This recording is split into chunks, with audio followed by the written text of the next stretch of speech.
सत्यनारायण भगवान की जय। एक समय प्राणियों के हित चाहने वाले समस्त मुनियों ने परम रमणीय नेमसार क्षेत्र में मन को प्रसन्न करने वाली सभा की। उसी समय अति तेजस्वी व्यास जी के शिष्य सूत जी शिष्य गणों के सहित हर नाम स्मरण करते हुए वहां आए। समस्त शास्त्रों को जानने वाले श्री सूत जी को आते देखकर महातेजस्वी शौनकादिक मुनिगण खड़े हो गए। सब धर्मों को जानने वाला हे श्रेष्ठ सूत जी तथा परम वैष्णव शौनकादिक ऋषि परम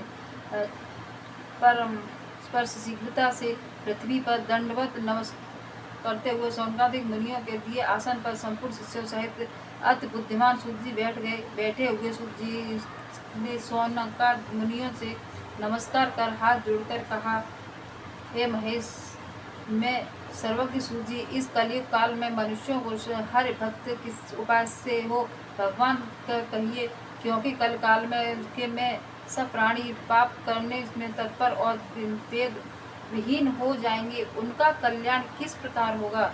कलयुग में मनुष्य प्राणी को धारण किए थोड़ी आयु वाले निर्धन और अनेक पीड़ा से युक्त होंगे। प्राय पुण्य अति परिश्रम होता है। इससे कलयुग में कोई मनुष्य पुण्य न करेगा और सब पुण्य से नष्ट होने सब पापों से प्रवृत्त हो जाएगा। तब तुच्छ ज्ञान वाले हो जाएंगे। तब तुच्छ ज्ञान वाले मनुष्य अपने सब वंश सहित नष्ट हो जाएंगे। हे सूत जी, किस तरह अल्प परिश्रम से थोड़े धन और कुछ ही समय में पुण्य प्राप्त हो, ऐसा कोई उपाय हम लोगों से वर्णन कीजिए, जिसके के उपदेश से मनुष्य पुण्य पाप करता है वह उसका भागी होता है। पुण्य का उपदेश करने वाला दयावान, कष्ट रहित, निष्पाप और निर्बोध, यह चार तरह के मनुष्य नारायण के समान हैं। संसार में ज्ञानी होकर जो दूसरों को ज्ञान नहीं देता, उस पर ज्ञान रूपी परमेश्वर प्रसन्न नहीं होते। जो पुरुष रत्न रूपी ज्ञान से दूसरों को संतोष देते हैं, उन्हें मनुष्य रूप धारण किए नारायण ही जाने।